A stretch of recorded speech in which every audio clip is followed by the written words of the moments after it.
You're now listening to the Wandering Buffalo podcast with your hosts, Andrew Chang and Justin Goddard.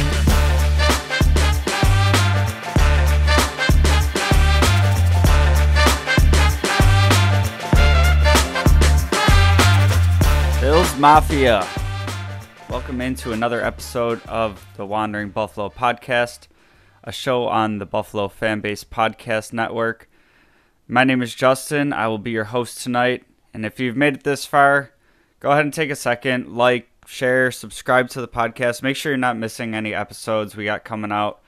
It does help us with what we're doing here, and we just want to bring you the content every week. So hit that subscribe button. Make sure you're not missing anything. And, while you're doing it, check out the Fanbase Network.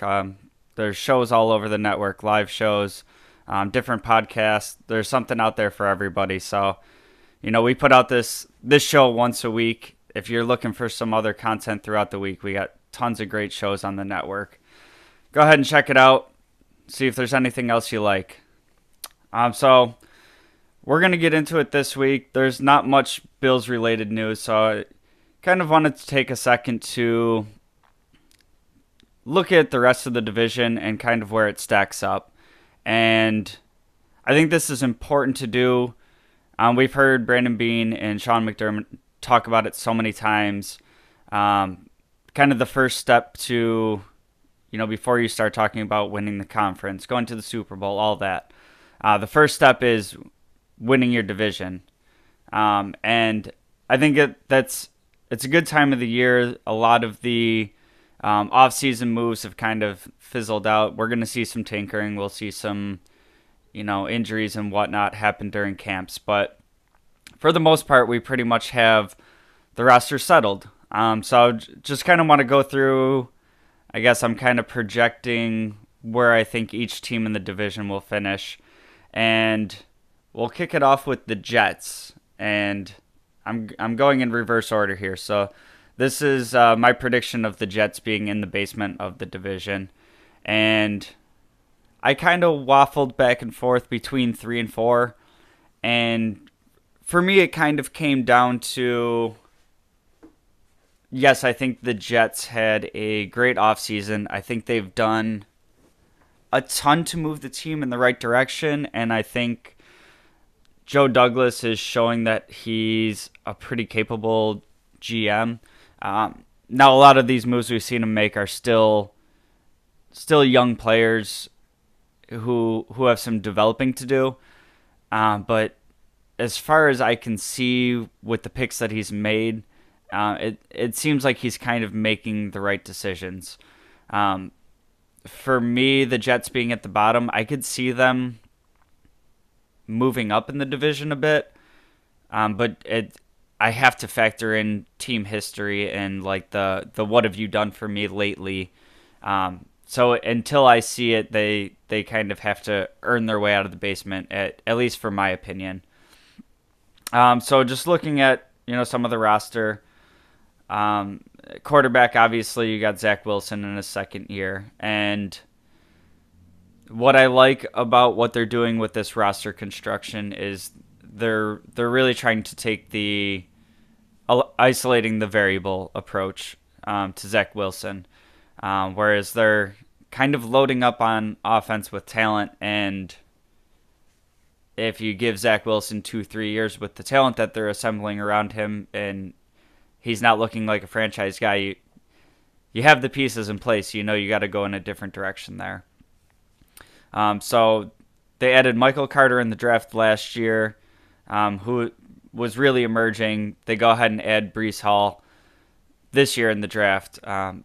Many draft experts, people smarter than me, had Breece Hall rated as the best running back in the draft. And between the two of them, you can establish a pretty strong run game, help Zach Wilson out a little bit, help work in the play action game. So I think overall they really improved at the running back position over the last 2 years.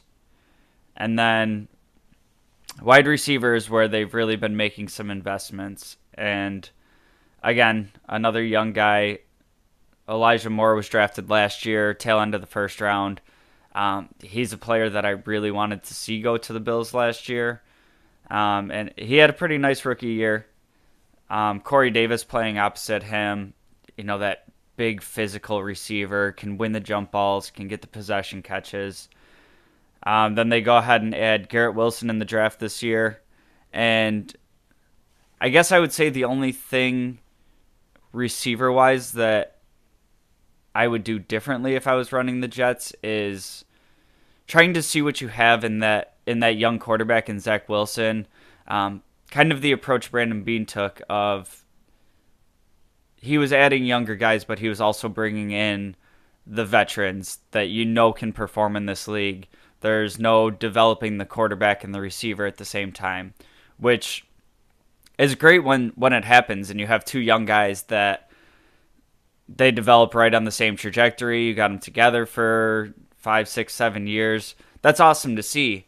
But also, if there's something that's not working out there, it's a lot harder to be like, oh, was this top 10 receiver that we drafted, is he a bust, or is he just not getting the opportunities because we drafted the wrong quarterback?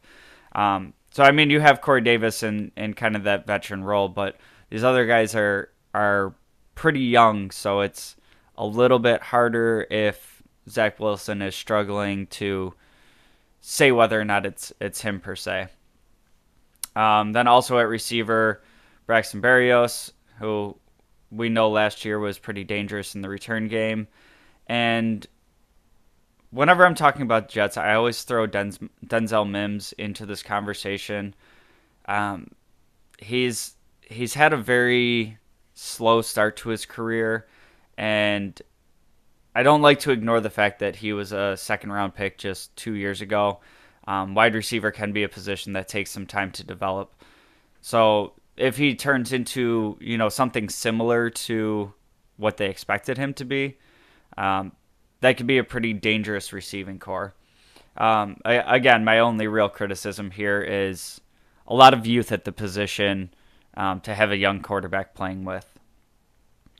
At tight end, they kind of bolstered the group, adding C.J. Uzomah from Cincinnati and Ty Conklin from the Vikings.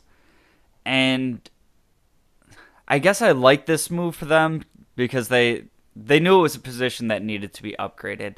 I'm not sure that Uzomah was the guy that I would have done it with. I believe he broke out last year with Cincinnati, but I believe it was his 5th year in the league, something like that, 4th, 5th year.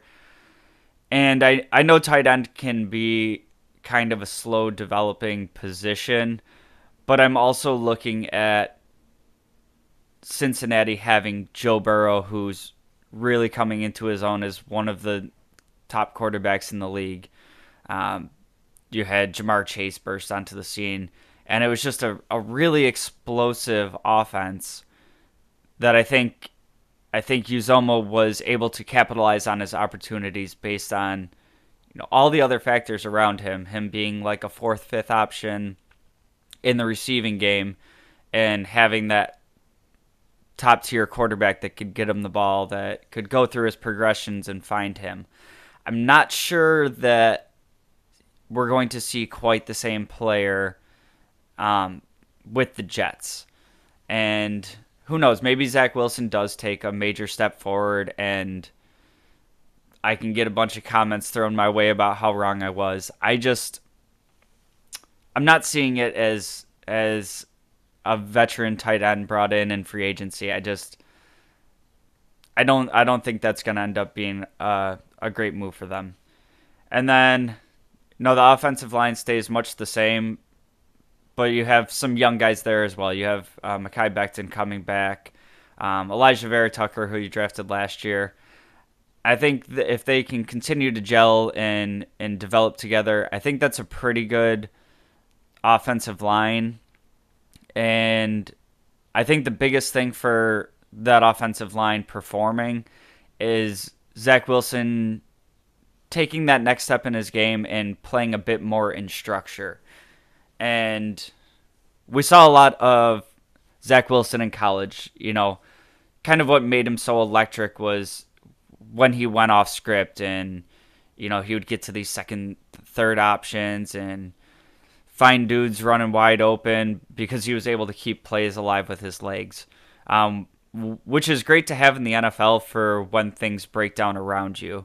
But you also have to, play within some rhythm and timing and be getting the ball out. You can't be relying on that type of gameplay, play in and play out. And I think that was the biggest thing I saw from Zach Wilson's rookie year. Towards the end of the season, it seemed like it was coming together for him a little bit. But a lot of happy feet in the pocket, kind of a little bit like Josh Allen's rookie year, where he was looking for the opportunity to take off. He was, not standing in the pocket. He was drifting back in the pocket with pass rush coming up right up the middle. So a lot of nice moves on the offensive side of the ball. And for the Jets, again, it's the most important position in football. This is all going to come down to whether or not Zach Wilson is the guy that can do it, and where they go from there after that. So that's on the offensive side of the ball for the Jets. On the defensive side, they made some improvements, but we're also talking about the worst defense in the league, the worst defense in the league last year. And when I start looking at their roster on the defensive side of the ball, I could understand them not being, like a number one defense. There are some holes in the defense, but they have some players over there, so it kind of confuses me how they ended up dead last. Maybe it's partially to do with the offense struggling and them being on the field a lot. But I think the biggest addition to the defensive side of the ball is going to be in head coach Robert Saleh and the defense that he was able to run in San Francisco. And he seems like a real motivating defensive coach. So just getting kind of some of the best out of some of these players, I think we'll see a pretty significant jump up in the Jets defense. Player-wise, they're getting Carl Lawson back. Obviously, a defensive end who was their big free agent addition last year. Goes and tears his Achilles, I think it was the first day of training camp, something like that, and ends up missing the whole season. So he's going to be huge to get back on the field, and it's almost like they just signed him this year at this point. But he has been, around the building, learning systems, all that throughout the past year, getting to know the guys. So he should come in, not just from square one. He's kind of already been immersed in it, if you will. So he's coming back, and with him out last year, we really saw Jonathan Franklin Myers kind of emerge. I believe he ended up with 6 sacks last year, and they just re-signed him to another contract. So we'll see if he's kind of got more ceiling to grow into, or if that's kind of who he is as a player. But I know we were talking, I think it was the first matchup against the Jets last year, and as I was going through the roster, I follow the teams in the division pretty closely, and I see this guy, Jonathan Franklin Myers, and I had to kind of take a second look to know a little bit more about the guy, and now he's kind of blossomed into a legitimate NFL starter. So kudos there. They seems to be like a diamond in the rough they found. And then adding to the edge room, they also draft Jermaine Johnson in the first round of this draft. So some young talent there to groom in and learn behind a guy like Carl Lawson. I'm sure he's going to get a healthy amount of snaps in his first season.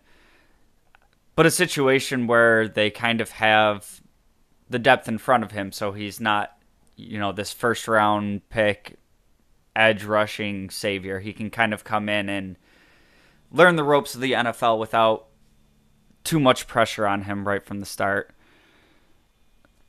We move into the linebackers. Hamza Nasr-Eldin is he's going to be taking kind of the next step into this defense. And if you guys have been listening long enough to have caught any of our draft episodes, 2021, he's a guy that I really wanted with the Bills. Kind of that positionless safety, linebacker, coverage guy, tight end eraser, whatever you want to call it, the big nickel. He didn't get too much run last year, and I'm interested to see in what he does if he's able to take on more responsibility. Was he not on the field much last year because he was developing slowly? Was it, poor coaching decisions? Not really sure what we're seeing there, but I think he's going to be a really interesting player to keep an eye on. I think he could really change the defense of the Jets on the second and third level of defense with his, tight end coverage abilities, his ability to play as kind of a linebacker safety hybrid. And then next to him, C.J. Mosley, who I think he had a down year for him last year, and I always think of C.J. Mosley. I mean, he's been a good linebacker in the league for years, but every time I see C.J. Mosley's name, I immediately think of the game against the Jets. I think it was 2 years ago now, where he was single-handedly wrecking us. He had an interception or a fumble return for a touchdown. He was just everywhere on the field, and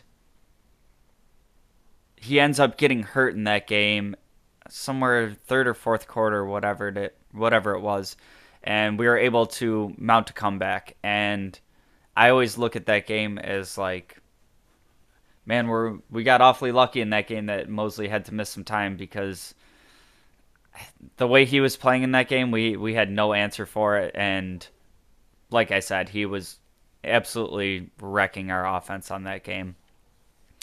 So I guess he's somebody I'll keep an eye on to see if last year was kind of the anomaly. Maybe he's starting to get a little bit on the downside of his career. But like I said, defensive coach like Robert Saleh, you'd think that he's going to get the best out of a player like C.J. Mosley, who we've seen have success in the NFL. Kind of just had like one down year, but it was also on a defense that overall wasn't performing. So if Saleh's going to kind of get everybody moving in the right direction, I think C.J. Mosley could be poised for a really nice bounce back year and could kind of return to that top level form that we've seen from him. And the secondary is where I think this team, at least offensively, is the most interesting to me. Obviously, they add Ahmad Sauce Gardner in the first round. I think he's an absolute stud. We'll see how it works out with him, being thrust right into the role in his rookie year. I know he said something about, I think I can cover Stephon Diggs, and that became a whole storyline because we're in the NFL offseason and we're looking for storylines. But I mean, what's the guy supposed to say in that situation? Like, I just got drafted top 5 NFL draft. What do you think about covering Stephon Diggs? Ugh, that guy scares me. I don't think I can do it. So, I know he got a lot of heat for that and whatnot, but I don't know. I think it's a non-story. I don't know what else the guy's supposed to say. Back on, they also had DJ Reed, Jordan Whitehead. I think they're both good players.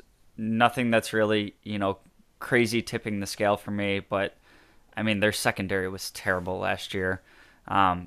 So even these small upgrades are going to do wonders to improving the defense.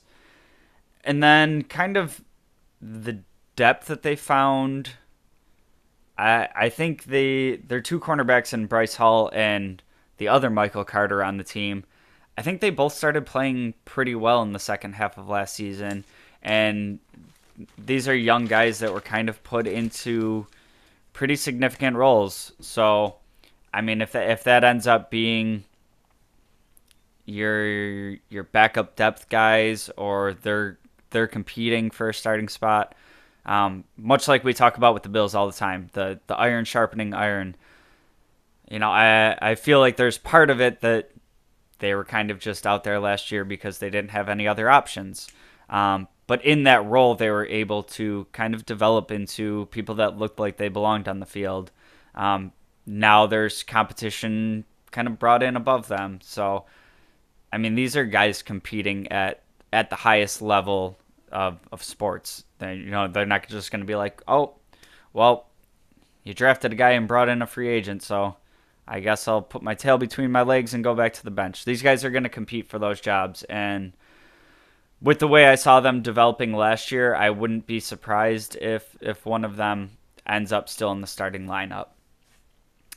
So overall, really wanted to move the Jets out of the basement. The next team I'm going to talk about here, I think when I line up the rosters side by side, I don't really see a path to the next team's roster really being better than this. I think they're about the same. But for me, as I said before, it's kind of the track record of who we know the Jets to be, and we had it in Buffalo for the 17-year playoff drought, and whenever it looked like we were putting a team together, it was always, well, we know who the Bills are, so when we see it happen, we'll believe it. And that's kind of where I'm at with the Jets right now. And I think they could see a pretty significant improvement from last year. I don't think we're in a position where we're talking about anything better than third in the division. I don't think we're talking about a playoff spot, anything like that. So we're going to jump into a quick break here. When I come back, we'll get into the team that I have finishing third in the division, and then the team that I have finishing second, because obviously the Bills are going to be in first. Stick around. Hey, this is Bills Vader. Now back to the show. Bills Mafia, welcome back, and thank you again for joining me on today's episode of the Wandering Buffalo podcast. We're going to jump back in with the team that I believe will finish third in the division, and that is the New England Patriots. And before the break, we talked kind of about the Jets' track record and why that's keeping them in the basement. And for me, with the Patriots, it's kind of quite the opposite. It's their track record that's keeping them out of the basement. I don't think they're competing to win the division. There's a bit of an arms race going on, not only in the AFC East, but the AFC as a whole. It just got stupid competitive this year and already was. But the moves that I see the Patriots making are kind of head-scratching to me. And Bill Belichick as a coach keeps them out of the basement. We've seen over the past 2 years without Brady, he was able to put together a pretty competitive roster with Cam Newton starting at quarterback, with Mac Jones in his rookie year.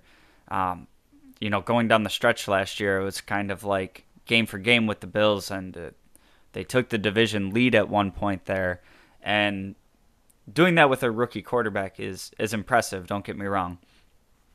But what I look at with the Patriots is kind of when I talk about this arms race that's going on in the AFC, we saw the Patriots start this 2 years ago and go out and have just a ridiculous spending spree in free agency, bringing in Kendrick Bourne, Nelson Aguilar, Jalen Mills, Hunter Henry, and Jonnu Smith, both getting massive tight end contracts. And I feel like that was kind of like pushing all the chips in of like, we're going to reset real quick and we're going to compete this year. And I mean, it kind of worked out, I guess. They were right there. They made the playoffs. We all know how that went in the playoff round. But I feel like this offseason was kind of anticlimactic for them, I guess. Excuse me.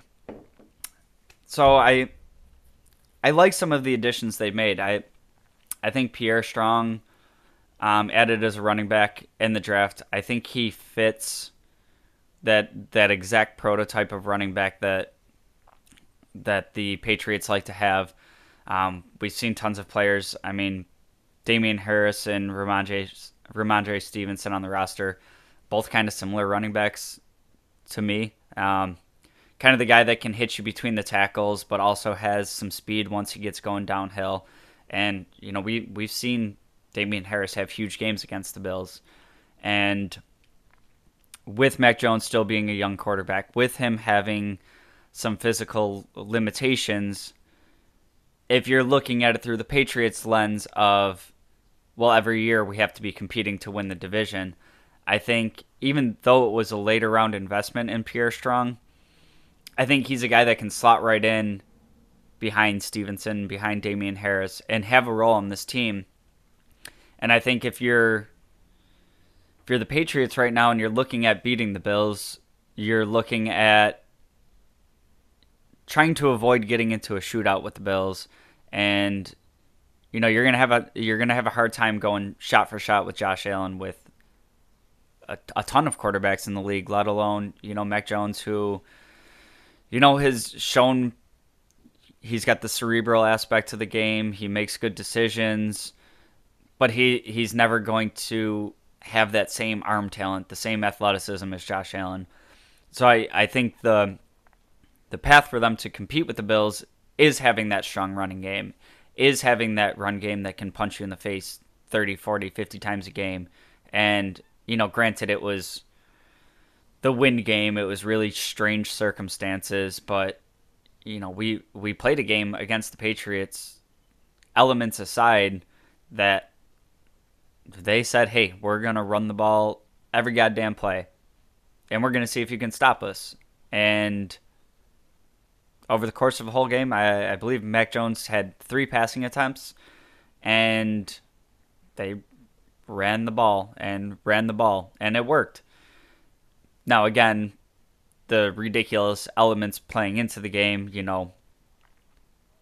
does that keep the Bills' offense from being as potent as it could have been, blah, blah, blah. We can get into all the semantics of it, but the situation that the game was held in, it was a recipe for success. And yes, most games aren't going to be played in those kinds of elements, but the idea of kind of managing the clock and limiting the amount of attempts that Josh Allen gets to lead the offense is what a team like the Patriots has to do to beat them. So I think investing into that was a smart move. And Pierre Strong was a guy that I liked going to the Bills. If we were to take a running back later in the draft, obviously, we kind of pivoted and took an entirely different skill set at running back in the second round in James Cook, which I also like. But for the kind of every down, can run between the tackles kind of guy, Pierre Strong was somebody I was interested in. When we move into the receivers, this is kind of where I've been scratching my head with the Patriots for a long time, and I'm glad to do it. I'll gladly keep scratching my head at their receiver moves, but this is going back to really as long as I can remember, and I think for so long, Tom Brady being so good at playing the position of quarterback, he would elevate the types of receivers, even like they have now, and they would end up being really productive players, going all the way back. Troy Brown, Deion Branch, Wes Welker, Danny Amendola, a ton of these guys who have gone elsewhere and not really had much success. And I feel like over the last few years they've been bringing in the same types of players. Jacoby Myers, Kendrick Bourne, Nelson Aguilar, adding Ty Montgomery this year, and also Devontae Parker. And nothing against any of these guys. I think they're all, NFL caliber receivers. But I would put them in like a 2A, 2B conversation. Somebody that if you get one of those top flight receivers can really be productive on the other side. I don't see any like alpha type receiver on their roster, and plenty of targets, plenty of players to get the ball to that can make plays. Aguilar can take the top off the team. Devontae Parker, I like him as a player. I don't understand the addition of him. I don't think he really brings a skill set that they didn't have, and he's kind of another big-bodied possession receiver, and he's had great games against the Bills too. I just where we saw with the Jets and what I'm going to end up talking about with the Dolphins is the really ability to isolate the variable of the quarterback. And I think that's so important to do when you have these young quarterbacks, because you're tying so much of your franchise to it. And you can have a great roster, but the days of a Brad Johnson, Trent Dilfer kind of just keeping the team steady while the defense wins you championships, I don't think that league exists anymore. And it's not to say that you can't have kind of a middle of the road quarterback and win a championship. I'm not saying that at all, but that's going to have to be with an absolutely elite defense. The NFL is very high flying, very pass heavy. It's not so much this ground game, ball control, defense hold them to 10 points anymore. I mean, you need to go out and score 30 plus points on a regular basis to be one of the top teams in this league. And that's where I feel like the Patriots are coming up short as an organization right now. And I think obviously it's only Mac Jones' second year. Maybe next year, the following year, they're able to make more additions that make more sense to me to really diagnose Mac Jones.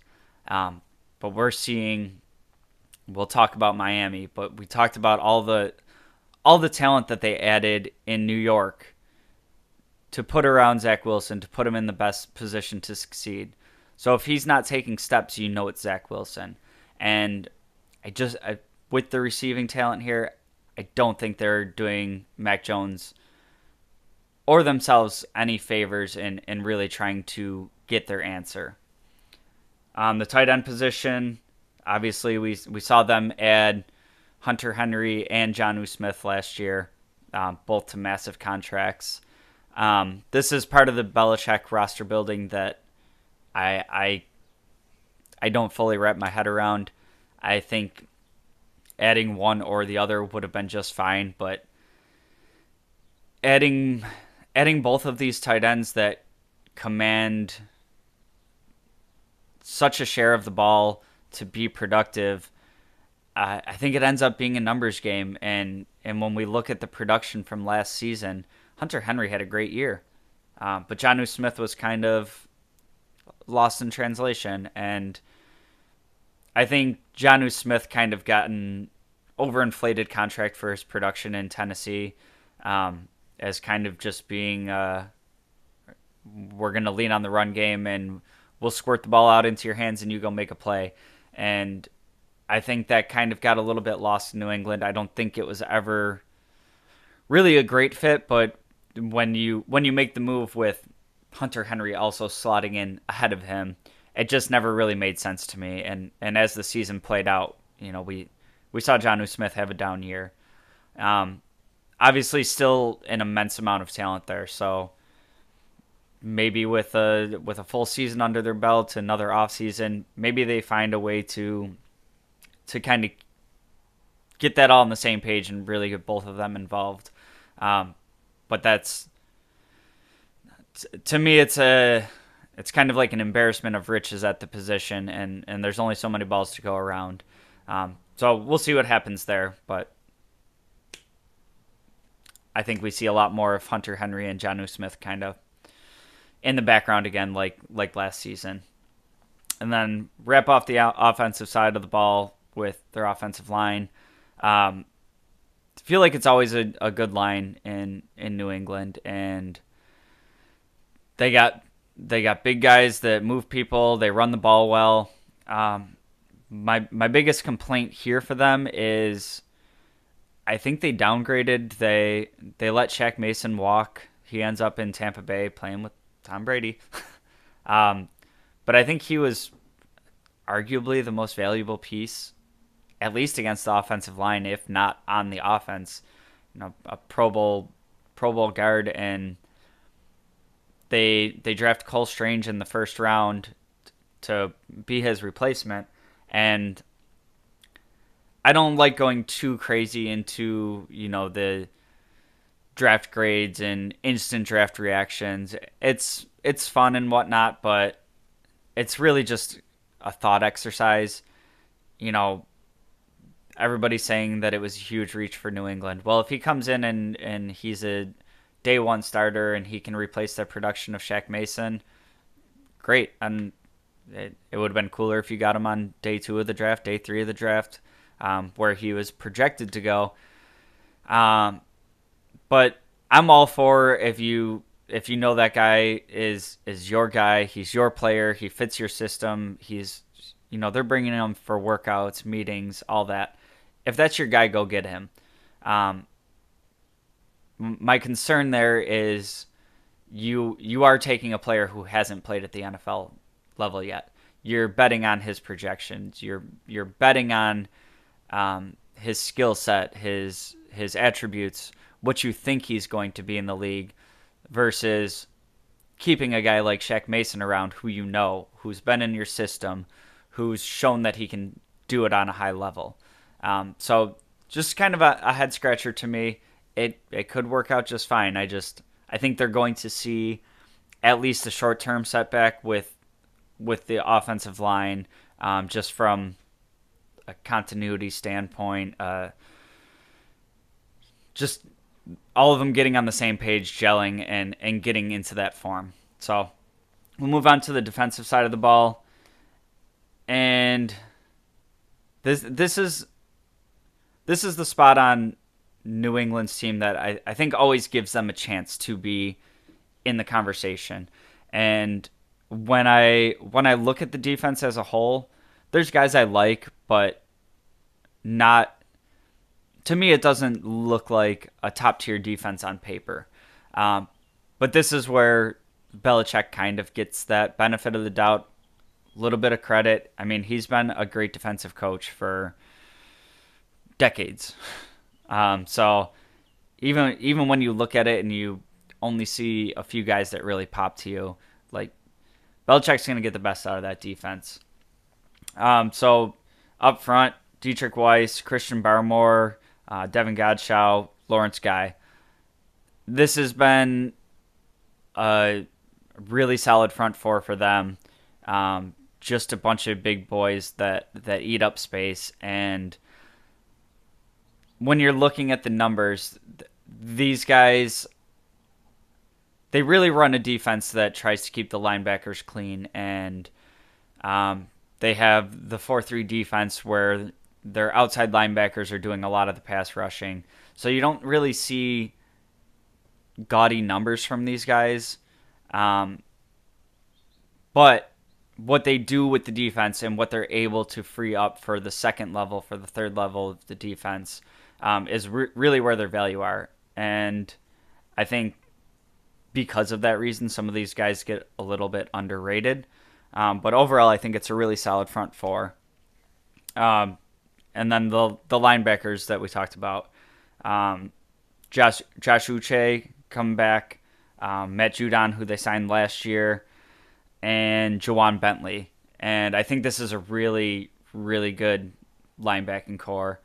Josh Uche, I believe he had some injuries last year, but he was looking really good 2 years ago. Obviously, they bring in Matt Judon last year, and he was an absolute force. 12 and a half sacks in his first year with the team. So you can't argue with that production there. And I think we're going to see much more of the same. Like I said, this defense likes to use those outside linebackers to get to the quarterback. So I think we end up seeing another monster year from Matt Judon. I don't know if I'm willing to say 12 and a half again, but I mean, it was also his first year in the system, and now he's in the second year of it, and we'll see what happens there. But that's a guy that you always got to be keeping an eye on, and he can, two plays hitting the quarterback, forcing a fumble, forcing a bad pass, and that can change the tide of an entire game. So his value to that defense is huge. And then in the secondary, this is a place where they've made some additions, but they also had some subtractions. And last year, part of the spending spree, brought in Jalen Mills. He's not a player that I've ever really loved at cornerback. I think he's a good cornerback. I think he's a little bit overrated, and they gave him a pretty good sized contract.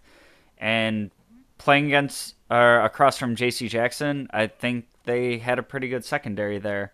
But you let J.C. Jackson walk this year, and you bring back Super Bowl hero Malcolm Butler. Obviously he had a pretty good tenure with New England his first time around. Everybody's going to, remember him from that Seattle Super Bowl game-winning interception. But I feel like he's been a pretty average cornerback since. He left, got a good contract, and we're talking what's that Seattle Super Bowl is like 6-7 years ago now, and you're kind of dipping back into that player pool of somebody I think it would be a nice move if you were bringing him in for depth and you still had J.C. Jackson here. I don't. The move doesn't do anything to make me think that they improved in the position or even maintain their floor. And then similar move, bringing back Devin McCourty. It's a guy who's had a great run with the Patriots, but getting up there in age, and I think there is something to be said for the continuity, I guess, the player recognition in the system, knowing the team, knowing how Belichick likes to run it, having that leader. I think it's kind of time to move away from some of those guys and bring in younger pieces. Do have Kyle Duggar on the back end as well, who's a player I love him as a player. Kind of that positionless linebacker safety. He'll help in the run, he'll help in the pass, and I think they have a really good player in Duggar. So overall, New England's the hardest one for me to really get a grasp on, because we saw the run that they had last year, finishing second in the division. I could see them being anywhere from second in the division to being fourth in the division, and I mean, a lot of it has to do with the play of Mac Jones, and if he takes a step. I think for New England, there's a little bit less pressure of the quarterback position is going to make or break this team because of who Belichick is as a coach.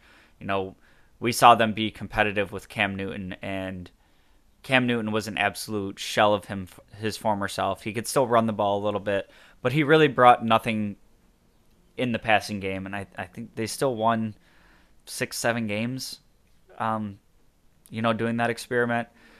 So whereas I think a team like New York has, and maybe we'll see it be a little bit different with Saleh coming in, but I think there's so much more riding on the quarterback position in New York than New England, because I give Belichick the vote of confidence that with his coaching, with his game planning, with the defense that he's going to bring in, they're going to be competitive in games, and Mac Jones can be that. I don't like the term, but I don't know a better term for it right now. The game managing quarterback, make a couple plays when we need them and be smart and safe with the ball, and we're going to be in a good spot. So I have New England at 3. I think they could move up or down, but we'll see. We'll see how the games play. And we'll move into the team that I believe will finish second, and that's the Miami Dolphins. And I guess the reason that I'm keeping the Patriots at 3 and I'm moving the Dolphins up to 2 is kind of that arms race that we talked about. We saw the Jets trying to bring in people, and the Dolphins going out and making a move for Tyreek Hill, bringing in Chase Edmonds, Raheem Mostert, Sony Michel, brought in Cedric Wilson, who was good with the Cowboys. You still have Mike Gesicki. You bring in Teron Armstead to really solidify the offensive line. And I'm putting the Dolphins in the number 2 spot, and it has nothing to do with what I think Tua is going to turn into as a quarterback. I am not sold on Tua. I think he's had some talent around him, but I think the Dolphins are doing the best job in the division right now of isolating the variable for the young quarterback. And Tua's in year 3. Mac Jones is going into year 2. Zach Wilson going into year 2. What the Dolphins were able to do to surround Tua with talent is, by the end of this season, they're going to know if Tua's the guy or not. You won't really be able to have an argument for it. And what I low-key like about their offseason is the backup quarterback position. And we saw the Dolphins be competitive last year. And Jacoby Brissett he's a guy that I've liked as kind of like this journeyman backup. Think he could be a starter in some situations. We've seen Bridgewater have success in the league, and I'm not saying he's like a top 10 quarterback, but if you're able to add all this talent, you're adding Tyreek Hill to an offense that already had Jalen Waddle, and what the two of them bring from a speed aspect, from a talent aspect at the receiving position. If you get 6-7 games into the season and Tua's not looking like he's the guy, you can pivot to Bridgewater if you have to. If you're ready to end the Tua experiment, I think you can bring Bridgewater in and be just as competitive, if not better. So I really like that move by them. Does it create a little quarterback controversy? Whatever. I don't know. That we'll see how that shakes out, but I think it's worthwhile to put somebody that has starting experience that can really push Tua, and Bridgewater's going to be competing. He wants to be a starter in the league. So I think that's huge for the isolating the variable portion of it. And, I've seen stuff all over social media about like, oh, Tyreek Hill and Jalen Waddle are so fast, but Tua can't throw the ball more than 40 yards. And I don't think that's why the Dolphins brought in these speed guys like that. I think when you look at a team, say the Dolphins playing the Bills, I think the deep shots in the NFL like that they're few and far between. And yes, people hit home run plays, but I think the way that the defenses have evolved and some of the talent on the back end, it's very rarely, hey, just go 1-for-1 and beat your guy. A guy with Tyreek Hill's speed, we saw the Bills play against the Chiefs with that shell defense, and where guys like that can beat you is the underneath and the routes that carry the length of the field or the width of the field, and you have to go stride for stride with a guy that runs a 4.3 40, and you're talking about Tua hitting an underneath route where he has to throw the ball 5 yards. Straight ahead speed. Yeah, these guys are dumb fast, but we also have Jordan Poyer and Micah Hyde over the top that really help cover up those deep shots. I think that the speed element that these guys bring in the horizontal game is going to help immensely of just using motions and stressing defenses left and right versus vertically. And I think I think those players Tua could really succeed with. And like we said, he doesn't have to have this cannon arm and be uncorking at 60 yards to Tyreek Hill running past the defenders. He can do that underneath drag route, and Tyreek Hill gets a step or two on the guy covering him, and all of a sudden it's a 50-yard gain. All he's got to do is have the ball in his hands and get a step or two of space, and he's going to create some problems for you. So overall, I think, we barely even touched on what they brought in the run game, but obviously the run game was struggling last year and didn't bring in one guy, two guys. They brought in three guys to compete for the running back spot, and I think we probably see a bit of a committee there, but I think this offense is going to be all about Gesicki, Tyreek Hill, Jalen Waddle, using their athleticism, getting the ball in space, and making guys pay with their athleticism. On defense, I think they got better, but it's not a crazy impressive group to me. Up front, Raekwon Davis, Christian Wilkins is playing on his option year, so I think we're going to see kind of the best out of him as he tries to secure a contract, whether it's with Miami or not. On the linebackers, Van Ginkel. I know that there was an episode where we talked about Van Ginkel, and Andrew enjoyed his name so much. It was like he willed him into being successful, but he had a great game against the Bills. I think he's a pretty good linebacker. Jerome Baker, he's been a pretty nice, steady linebacker for them. Excuse me. Just overall, like the front seven, I think it's a pretty solid group. I don't think it's a ridiculous group. But they did extend Emmanuel Ogbah. He had 9 sacks last year. So he's a dangerous player. And then the one that I think is the most interesting in this group is Jalen Phillips, who's going into his second year. And I'd say in like the second half of the season, he really started coming on. And, being a rookie edge rusher in the NFL, playing against these grown-ass men, he ends up having 8.5 sacks in his first year. And he's a guy that going into the 2021 draft, there was talk about him being a high first-round pick, and there was some red flags about, he kind of like retired and walked away from football and yada, yada, yada. Dolphins end up getting him late first round. And I mean, if 8.5 sacks in your rookie season is kind of an indicator of where your career's going, I think he's a really important guy to keep an eye on. And then adding Melvin Ingram. I think he's kind of...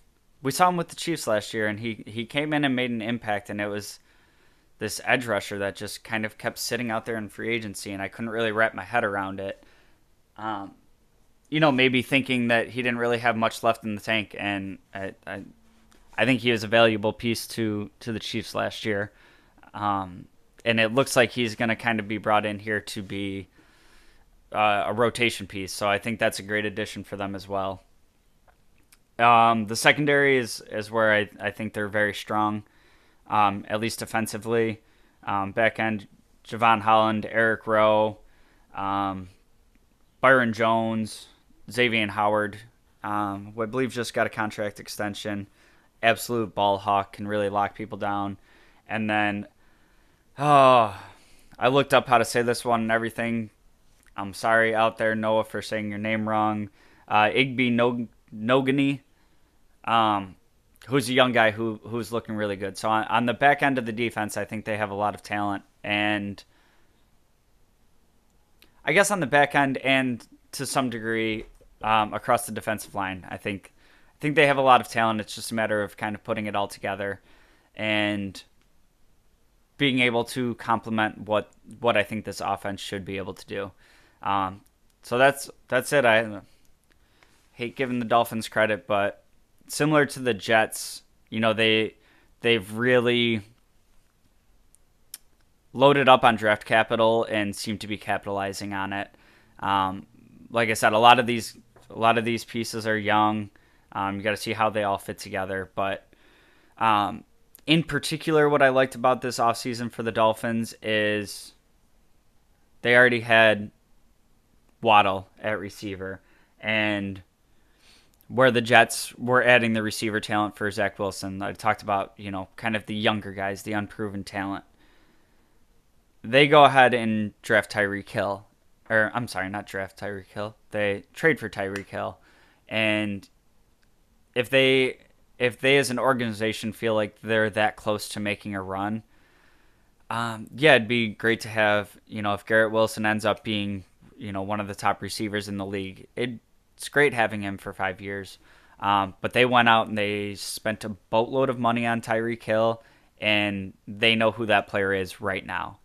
And I think if you get the next step from Tua, and I'm not saying Tua has to develop into a top 5 quarterback to see it this year.